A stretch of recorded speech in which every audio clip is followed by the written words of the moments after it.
পড়ার বিষয় পক্ষ থেকে বলছি, তোমরা যারা ক্লাস 12-এ পড়ছো অর্থাৎ 4th সেমিস্টার দেবে, তাদের জন্য আমরা ইউনিট 3 প্রথম চ্যাপ্টার 1857 সালে মহাবিদ্রোহ, যেই চ্যাপ্টার থেকে উচ্চ মাধ্যমিক শিক্ষা সংসদ 3 নম্বরে 2টো কোশ্চেন থাকবে, একটা লিখতে হবে, এবং 4 নম্বরে 2টো প্রশ্ন থাকবে, একটা কোশ্চেন লিখতে হবে, টোটাল 7 নম্বরে থাকবে। তবে 3 আর 4 তেমন আলাদা কোনো কোশ্চেন হবে, নাম্বার ডিভিশন অনুসারে লেখাটা লিখতে হবে।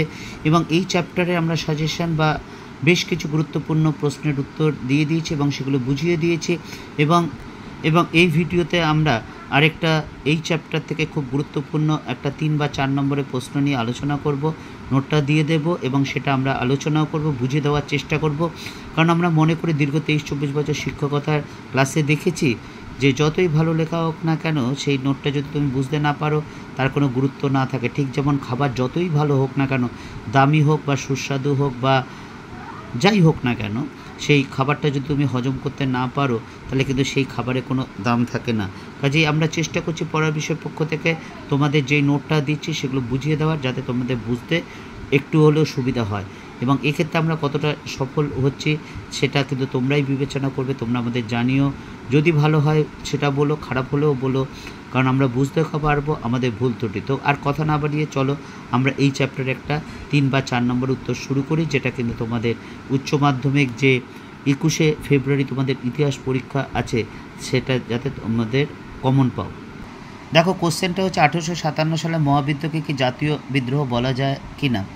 যে 1857 সালে মহাবিদ্রোহ ঘটেছিল আমরা জানি, বিভিন্ন কারণে ঘটেছিল এবং লাস্টে ঘিতাহুতির কাজ করেছিল এনফিল্ড রাইফেল। এই এনফিল্ড রাইফেলের মাধ্যমে ব্যারাকপুরের 24 নম্বর রেজিমেন্টের সৈনিক মঙ্গল পাণ্ডে বিদ্রোহ ঘোষণা করেছিল এবং কালক্রমে এই বিদ্রোহ ব্যাপক বিস্তৃতি লাভ করলেও ক্রমে বা শেষ পর্যন্ত এই বিদ্রোহ ব্যর্থতায় পর্যবেসিত হয়। তবে হ্যাঁ, একেবারে ব্যর্থ হয়েছিল এ কথা ঐতিহাসিকের ভাষায় বলা যায় না বা একদম ঠিকও না। এর বেশ কিছু গুরুত্ব বা সুফল আমরা কিন্তু ভোগ করেছি। এই মহাবিদ্রোহের চরিত্র কেমন ছিল বা প্রকৃতি কেমন ছিল এ নিয়ে ঐতিহাসিকদের মধ্যে বেশ বিতর্ক লক্ষ্য করা যায়। বিনায়ক দামোদর সাভারকর, রমেশচন্দ্র দত্ত প্রমুখ ঐতিহাসিক এই মহাবিদ্রোহকে জাতীয় বিদ্রোহ বলে অভিহিত করেছেন এবং একে জাতীয় বিদ্রোহ বা বলার সমর্থনে তারা বেশ কিছু যুক্তি উত্থাপন করেছেন। যেমন ভারতের বিস্তীর্ণ অঞ্চলে এই বিদ্রোহের বিস্তার। এই 1857 সালে যে মহাবিদ্রোহ হয়েছিল সেই মহাবিদ্রোহ উত্তরপ্রদেশ, মধ্যপ্রদেশ, বিহার, রাজস্থান, পাঞ্জাব সহ বাংলা সহ ভারতের বিভিন্ন অঞ্চলে শুধু ছড়িয়ে পড়েছিল তা নয়, বিভিন্ন সম্প্রদায়, বিভিন্ন ধর্মীয় মানুষ একসাথে হাতে হাত বেঁধে হিন্দু, মুসলমান, খ্রিস্টান, বৌদ্ধ, জৈন, ধনী, নির্ধন, বড়লোক, জমিদার, শ্রমিক, কৃষক সবাই একসাথে কিন্তু এই আন্দোলনে যোগদান করেছিল। তার ফলে কিন্তু এই বিদ্রোহ একটা জাতীয় চরিত্র লাভ করেছিল এবং এই সময়কার মানুষ বুঝতে পেরেছিল তাদের এই সার্বিক দুরবস্থার জন্য ব্রিটিশ ইস্ট ইন্ডিয়া কোম্পানির শোষণমূলক নীতি বা অত্যাচার এবং ঔপনিবেশিক নীতি মাধ্যমেই তারা কিন্তু তাদের এই দুরবস্থার সৃষ্টি হয়েছে। কাজেই তাদের যদি এই দেশ থেকে তাড়ানো না যায় তাহলে কিন্তু না হলে কিন্তু তাদের অবস্থার কোনো উন্নতি হবে না।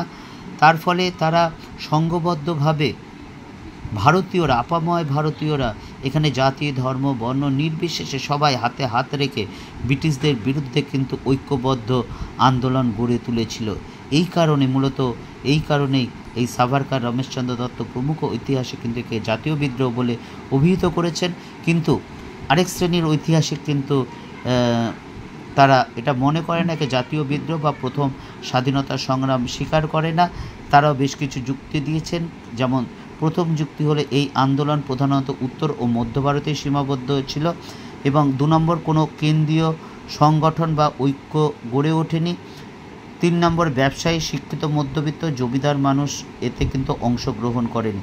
অর্থাৎ যারা ব্যবসায়ী, শিক্ষিত, মধ্যবিত্ত বা বড় জমিদার শ্রেণী তারা কিন্তু এই আন্দোলনে যোগদান করেনি। এমনকি বহু দেশীয় রাজা তারা ব্রিটিশদের দিকে অনুগত দেখিয়েছে, এই বিদ্রোহকে সমর্থন করেইনি, বরঞ্চ তারা কিন্তু ব্রিটিশ ইস্ট ইন্ডিয়া কোম্পানি বা ব্রিটিশদের প্রতি অনুগত ছিল। কাজেই সব শ্রেণীর মানুষ যে যোগদান করেছিল এটা বলা যায় না।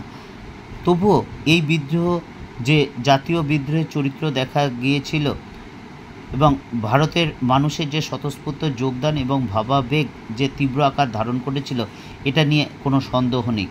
হ্যাঁ, কোনো বিদ্রোহ সারা দেশে বা সারা পৃথিবীর ইতিহাস পর্যালোচনা করলে দেখা যায় কোনো বিদ্রোহ সব মানুষ যোগদান করেনি, সব শ্রেণীর মানুষ যোগদান করেনি, সব সম্প্রদায়ের মানুষ যোগদান করেনি। কোনো আন্দোলনে, পৃথিবীর কোনো আন্দোলনে কিন্তু সব শ্রেণীর মানুষ অংশগ্রহণ করেনি। কিন্তু তবুও যে 1857 সালে মহাবিদ্রোহের যে বিদ্রোহীদের জাতি, ধর্ম, বর্ণ নির্বিশেষে তারা কিন্তু একটা সূত্রে বেঁধে তারা প্রতিরোধ গড়ে তুলেছিল, এবং যেটা মানুষ কিন্তু পরবর্তীকালে সচেতন হয়েছিল এবং ব্রিটিশ ইস্ট ইন্ডিয়া কোম্পানি বা ব্রিটিশ সরকারের শোষণমূলক নীতি সম্পর্কে উপলব্ধি করেছিল, যার ফলে পরবর্তীকালে ভারতের জাতীয় আন্দোলন গড়ে ওঠার পথ প্রশস্ত হয়েছিল। পড়া বিষয় পক্ষ থেকে এতটুকুই। অগ্রিম শুভেচ্ছা রইল। যদি ভালো লাগে আবার অনুরোধ রইল, চ্যানেলটি লাইক করে সাবস্ক্রাইব করে বেল আইকন টিপে রেখো। দীর্ঘ 23-24 বছর শিক্ষকতার অভিজ্ঞতা থেকে আমাদের এগুলো করা। আমি ছাড়া আরও 13 জন শ্রদ্ধেয় শিক্ষক শিক্ষিকা আছেন যারা বিভিন্ন স্কুল কলেজের সাথে যুক্ত। এছাড়া 3 জন কেরিয়ার কাউন্সিলর আছেন। তোমরা উচ্চ মাধ্যমিক দেওয়ার পর কে কী করতে চায় এই সম্পর্কে তোমাদের যদি কিছু জানার হয় আমাদের জানিও। আমরা অবশ্যই তোমাদের সেই সমস্যার সমাধান করার চেষ্টা করব।